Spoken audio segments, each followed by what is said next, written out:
conversation starts. So that's one dichotomy. The other one you mentioned that I'll elaborate on a little bit is me versus we, and that's very relevant. I think you're very interested in the young consumers.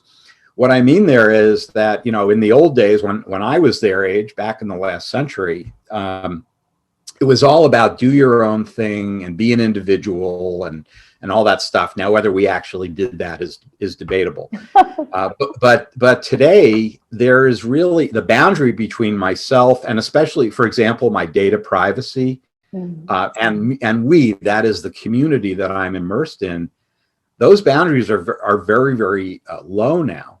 So we have a lot of issues around data privacy because, after all, in order to create these markets of one that I'm advocating, we do need to have a fair amount of data about where people go online and perhaps even offline. But on the other hand, we have to be careful about all the ethical issues there. And believe me, I'm not minimizing those. They're enormous. But for young people today, a lot of them, and I, you know, my students tell me this all the time. You know, they're about 18 or 20 years old, and my undergraduates, and you know, they basically, by the time that they buy something, they have already had numerous conversations about it with their networks. They have Googled it. They have looked for YouTube videos on, you know, what's the hottest blouse this season or what have you.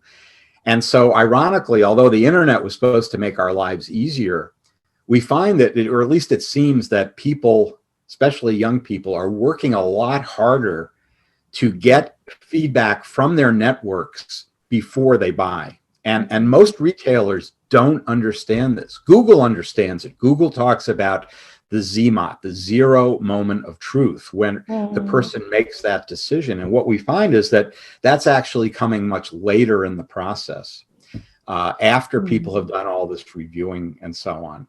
And we're even seeing, you know, when I say me versus we, you know, a lot of times, and, you know, I joke about it with my students, but, you know, the fact is, for many of them, they can't enjoy a meal in a restaurant until they've taken a picture of it, posted it on Instagram, and gotten the approval of their networks.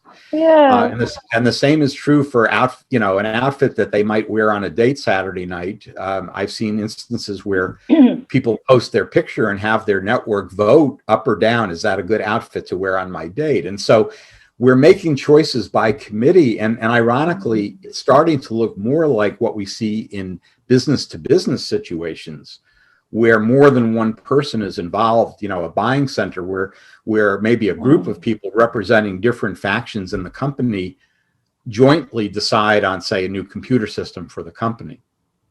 So now what we have is teenage girls who are looking a lot like B2B purchasers, because they are kind of calling up this committee to say, well, what should I do? You know, and so that the lowering of that boundary of me versus we means that we are all immersed, or at least many of us are immersed 24/7 in this network that's constantly telling us, oh, you ought to look at this. I really like this. So it's not just, oh, I need to buy something. Maybe I should see what people are thinking. It's much more of an ongoing conversation that involves sometimes thousands of people at a time.